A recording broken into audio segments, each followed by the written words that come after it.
más que decir cosas, yo transmito con el ejemplo. Es simplemente asumir quién tú eres, a partir de ahí usar ese ser para transformar el mundo. O sea, yo lucho para que los que vienen detrás no tengan que sufrir lo que han sufrido los que vinimos antes.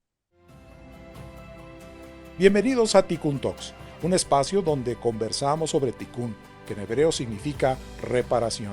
Cada ser humano viene a esta vida con su propio Tikkun para aportar su granito de arena a algo más grande. Ven a inspirarte y conectar con el Tikkun Olam, la reparación del mundo.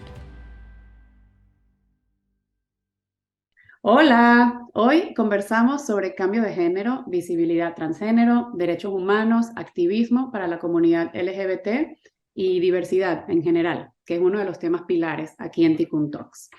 Tamara Adrián es abogada, profesora de Derecho, activista, investigadora y autora.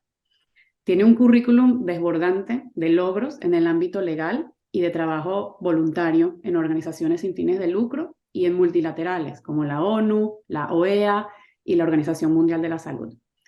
Tamara es reconocida globalmente por su trabajo como activista por la democracia, por los derechos de las mujeres y de la comunidad LGBT. Ha recibido múltiples premios a nivel internacional por sus acciones en pro de la igualdad de género. Es una apasionada profesora. Por sus aulas han pasado decenas de miles de estudiantes en las universidades más importantes de Venezuela y también como invitada en diferentes universidades alrededor del mundo. En el año 2016, Tamara fue elegida por votación popular y se convirtió en la primera mujer trans en ejercer el cargo de diputada ante la Asamblea Nacional, pero no solamente fue la primera en Venezuela, sino en toda la región latinoamericana. Pueden conocer un poco más sobre la historia de Tamara en la película que lleva su nombre y está basada en su vida personal. Tamara, la verdad fue un placer coincidir contigo en la Universidad Católica hace ya 2 décadas y es un honor reencontrarnos hoy aquí en Tikkun Talks. Gracias por estar aquí. Muchísimas gracias por esta oportunidad y Débora, creo que es importante el tema y visibilizarlo. Después de esta introducción y de conocer tu gran trayectoria y todo lo que has logrado, cuéntanos cómo verbalizas tu propósito, tu tikkun. Mira, creo que desde muy temprano entendí que el propósito que tenía era tratar de luchar contra las injusticias y en ese sentido tratar de cambiar mentes y corazones de la gente para que el mundo sea un sitio mejor para todas y para todos, en todos los aspectos. Y muy temprano empecé, digamos, desde antes de entrar en la universidad y desde antes, mucho antes de asumir mi propia identidad en los temas de justicia social, de encuentro con la gente y de cambio en los paradigmas a través de la educación y a través de la razón, pero sobre todo a través de el entendimiento. Porque muchas veces la razón no es suficiente, ni la evidencia es suficiente para convencer a alguien que no quiere ser convencido. O sea que la razón y la educación muchas veces no es suficiente para cambiar el mundo. O sea, hay que ir más allá, hay que ir a tocarle el corazón a las personas y el alma a las personas. Completamente. Sí, bueno, y ahora que hablas de alma, dices que desde antes de entrar a la universidad sentías ese llamado, ¿no? De hacer un cambio, de trabajar en pro de una sociedad más justa. Cuéntanos qué tipo de actividades o cómo materializabas ese llamado y cómo fue que decidiste estudiar derecho me imagino que justo por esa vena que tenías de defender la justicia. El derecho se me va bien, pero vengo de una familia de tradición, abuelos de 5 generaciones y tatarabuelos. Entonces, eso quizás marcaba, pero después me di cuenta que se me va muy bien. Pero ya desde el colegio organizaba colectas para juguetes para el 24 de diciembre, llevar a un pueblo que está por la carretera, por la autopista Caracas-Valencia, que se llama Paracotos, Entonces organizábamos llevar juguetes todos los fines de año. Eso era en el colegio. Y después cuando entré en la universidad, a mí me marcó mucho la presencia en primer año del padre Luis María Olazo, Ujú. que me llevó por caminos de conocer cosas que no necesariamente conocía y de actuar entonces con gente de La Vega, con niños y adolescentes de La Vega, de Caricuao. Gracias por contar esta experiencia y para los que escuchan que no son de Venezuela y no están familiarizados, son barrios muy pobres que están cerca de la universidad y me imagino que el trabajo que hacían allá era importantísimo, ¿no? De conocer realidades que tal vez uno no estuvo expuesto y entender y aprender a empatizar, ¿no? No, y sobre todo que la gente de la universidad, de los estudiantes, no sabían que al menos 7 de los jesuitas vivían en el barrio. Entonces era simplemente ir a donde estaban ellos, a su casa, a trabajar en comunidad. Era una experiencia interesante e importante. Claro, de abrir los ojos, ¿no? A una realidad totalmente diferente a la de uno y qué puedo hacer yo para cambiar algo, ¿no? Para conseguir más justicia. Eso nos lleva a la siguiente pregunta, que es tu proceso de lograr materializar este propósito a través de diferentes experiencias profesionales y o personales. Cuéntanos un poco más de cómo ha sido este proceso, cómo lo has conectado con este tema de propósito y de Tikkun. Es que una cosa es la orientación sexual, otra cosa es la identidad de género. Entonces, cuando tú tienes una identidad de género no conforme y eso a tu sexo atribuido al momento del nacimiento, y eso afecta alrededor de un 1,3% del planeta Tierra, en todos los países, en todos los tiempos, y somos, y siempre hemos estado ahí, siempre hemos luchado a veces en condiciones muy favorables por un espacio, por ejemplo, en zonas de la Meroindia, de los indígenas latinoamericanos, las personas trans tenían un espacio cultural y social predominante, porque eran los piaches, eran las personas que eran los curanderos de la tribu, porque unían el cielo con la tierra, porque tenían esa situación de preeminencia y eso ocurría en culturas tan distintas, indígenas, como el oeste norteamericano, en la península de Yucatán, en Venezuela, por las tirahuinas, en el delta del Orinoco, y en otros sitios en América hay, pero se acabó la mayoría de ellas con la conquista. Wow, qué interesante que compartes esto. Y me recuerda también en México, en la cultura zapoteca, que están los mushes, que se escriben con X y es parecido a lo que comentas, ¿no? Era una situación, bien sea porque mujeres asumían el rol masculino u hombres asumían un rol femenino, pero tenían desde el punto de vista social y cultural una posición de preeminencia dentro de la tribu. Fíjate que es tan difícil el tema que en el caso venezolano, en el delta del Orinoco, hay una tribu guarao muy aislada, casi en el delta, como a 20 horas del centro poblado más cercano, donde había una tradición muy marcada de lo que se llamaba las tirahuinas. Las tirahuinas es literalmente mujer con pene. Wow. Y eran las piaches y las segundas esposas de los jefes de la tribu. O sea, tenían un nivel social muy alto. A final de los años 90 llegaron los evangelistas a tratar de evangelizar esas tribus. Resulta que se encontraron con algo que para ellos era horrible. El símbolo que usaban esas mujeres trans era una cruz, porque unían el cielo con la tierra y lo masculino con lo femenino. Cuando vieron eso, dijeron que eran el demonio encarnado y todo lo demás, y las expulsaron de la tribu. O sea, convencieron a la tribu que eran unas pecadoras y las expulsaron de la tribu. Resulta que estas mujeres fueron a vivir en Puerto Ordaz o en Maturín, eran las ciudades, los centros poblados más grandes en aquella época cercanos. Muchas contrajeron VIH porque se dedicaron a la prostitución, regresaron a su tribu resulta que esa tribu está desapareciendo hoy de SIDA. Entonces, la intolerancia mata de muchas formas. A veces el machismo mata por un asesinato directo de una mujer o de un hombre trans en la calle. Aquí es toda la tribu que está desapareciendo por esa intolerancia. Qué terrible lo que cuentas y gracias por compartirlo porque no tenía ni idea. Y bueno, nos abre al tema siguiente, ¿no? Que es el tema de la educación para la tolerancia y lo que es la visibilidad.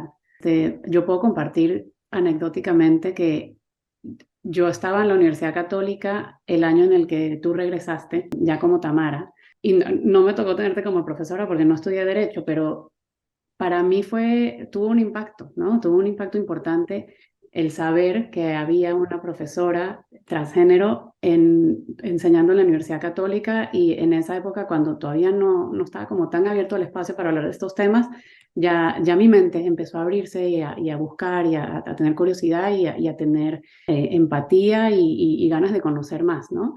Entonces, me gustaría conocer de tu lado alguna historia de impacto interesante que pudieras compartir, ¿no? De todo lo que has hecho en tu trabajo como activista, como profesora, cómo tus esfuerzos han tenido un impacto importante. Mira, lo primero que te debo decir es que nadie quiere ser una persona trans. Tú lo eres y lo descubres muy temprano. Lo descubres normalmente, y si tú lees la historia de todas las personas trans es muy parecida.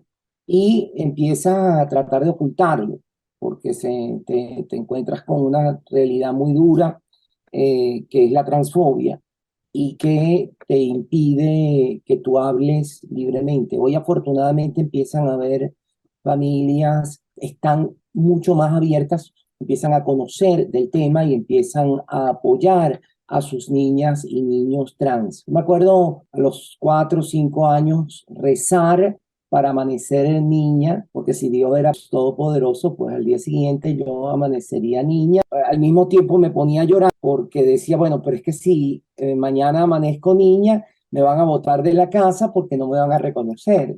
Wow. Entonces era terrible, pero nadie quiere ser una persona trans. Tú en algún momento lo aceptas o no.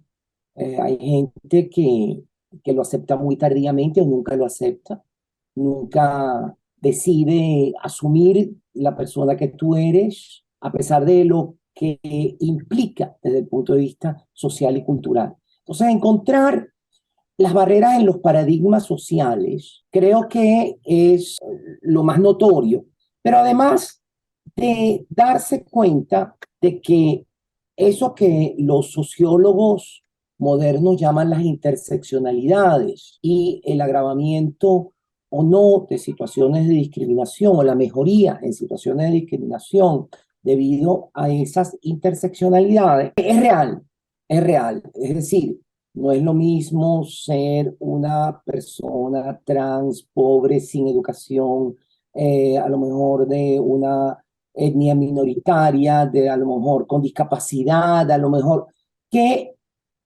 tener alguna situación de privilegio en algunas.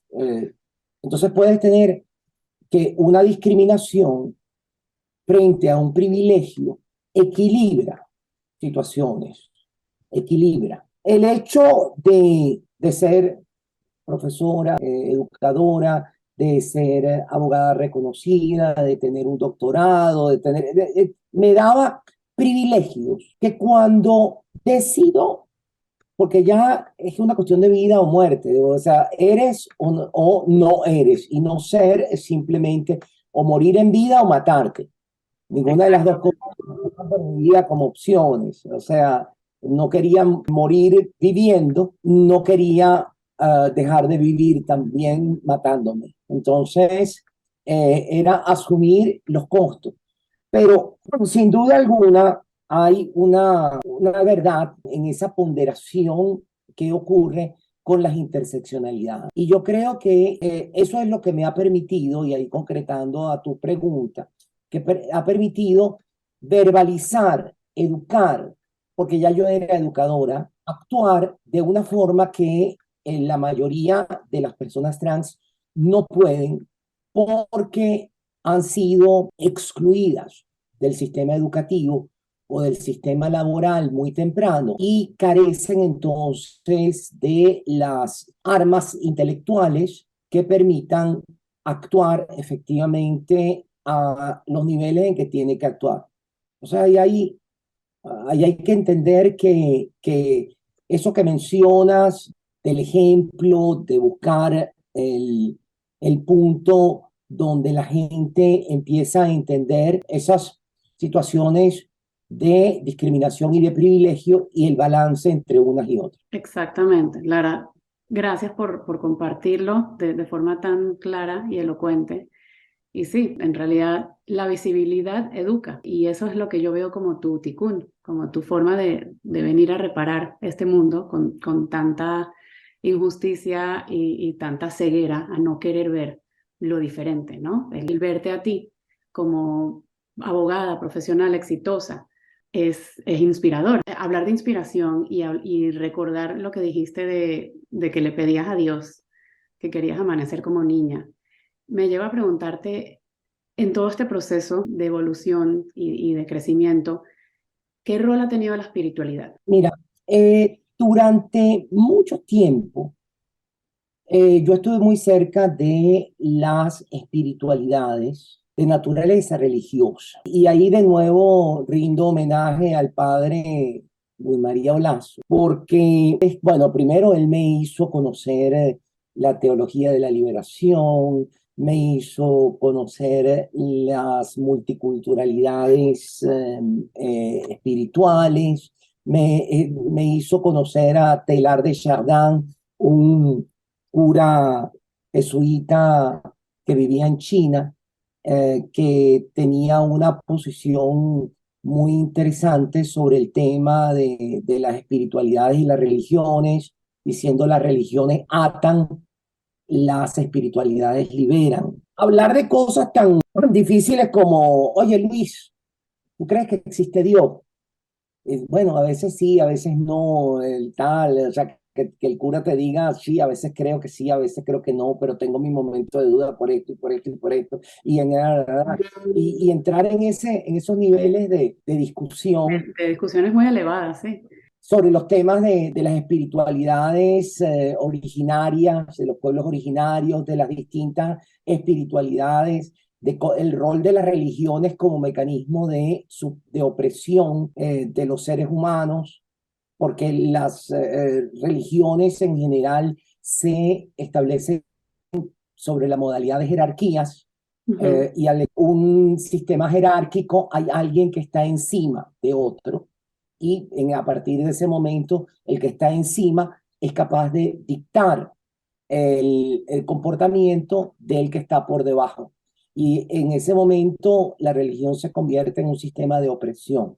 Decidí que mi posición ante la vida era de no creyente. En esta altura del partido sigo creyendo que puede haber algo trascendente, pero que no tiene nada que ver con esas religiones. A veces le digo a esas personas que son muy fundamentalistas, le digo, mira, si Dios existiese de la manera como tú dices que existe, habría que acabar con él, porque estaría hecho a imagen y semejanza de lo más bajo de los seres humanos.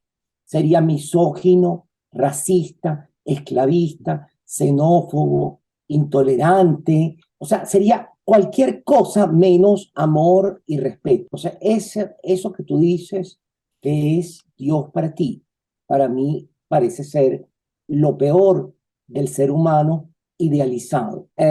Y entramos entonces en unas discusiones, a veces simplemente decir eso es un hacha en el piso. Y, yo supongo que si yo hubiera vivido en los tiempos de la Inquisición me hubieran llevado a la hoguera rapidito, rapidito, rapidito.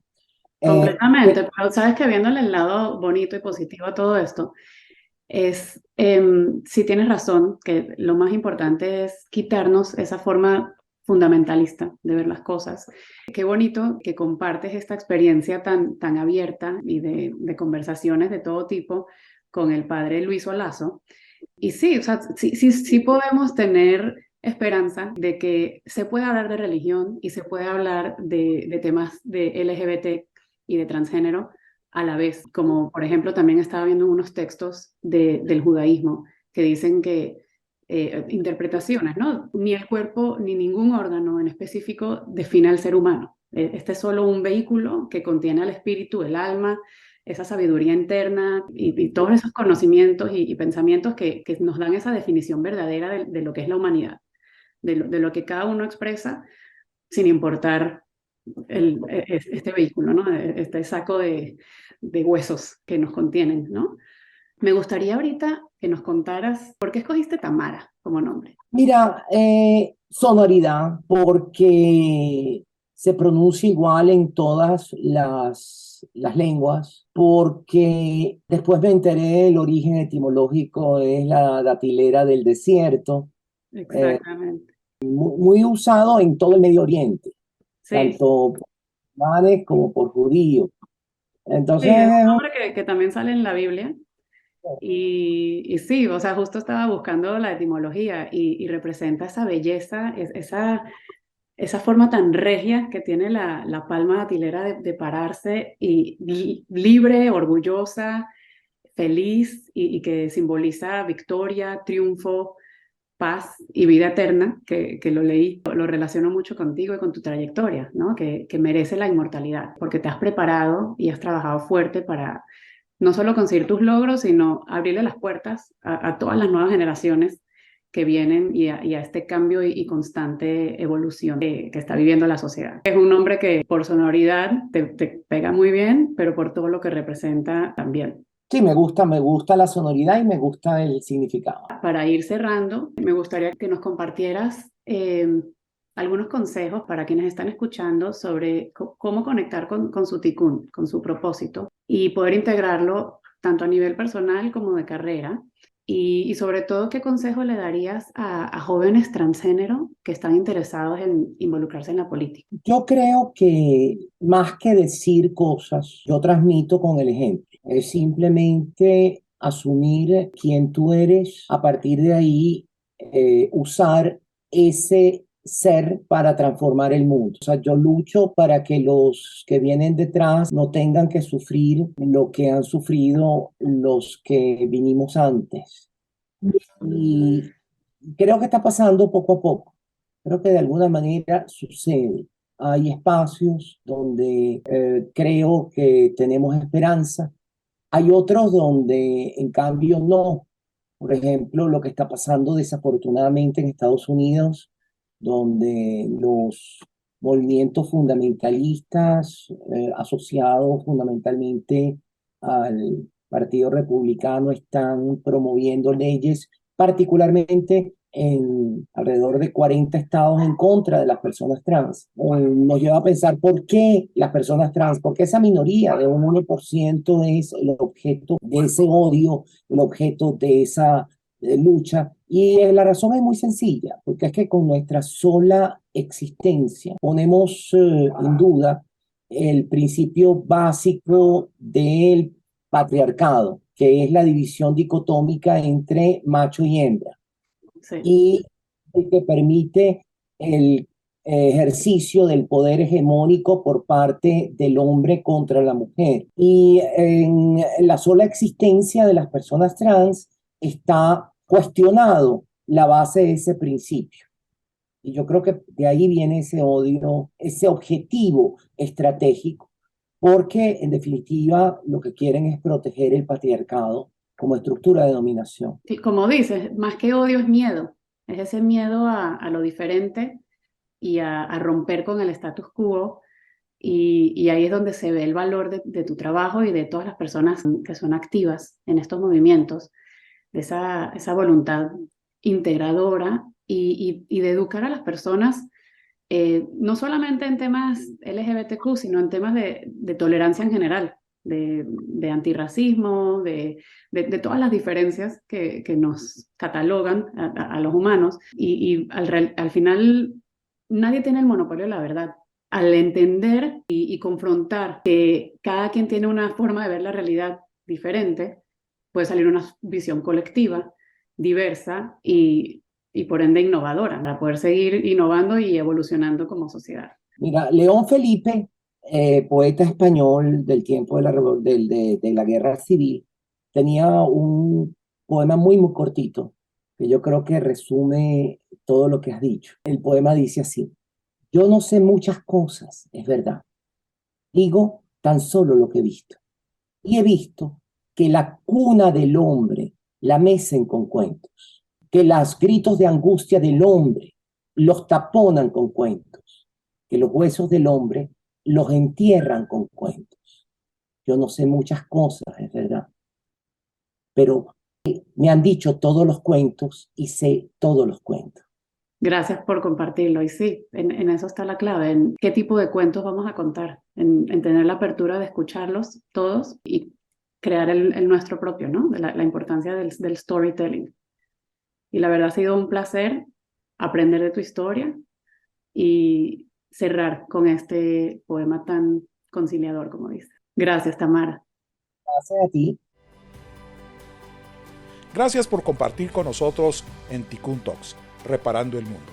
Comparte con esa persona en quien pensaste que se puede inspirar con este episodio y síguenos en Instagram en @Tikkun Talks y en el LinkedIn de Débora Apelón.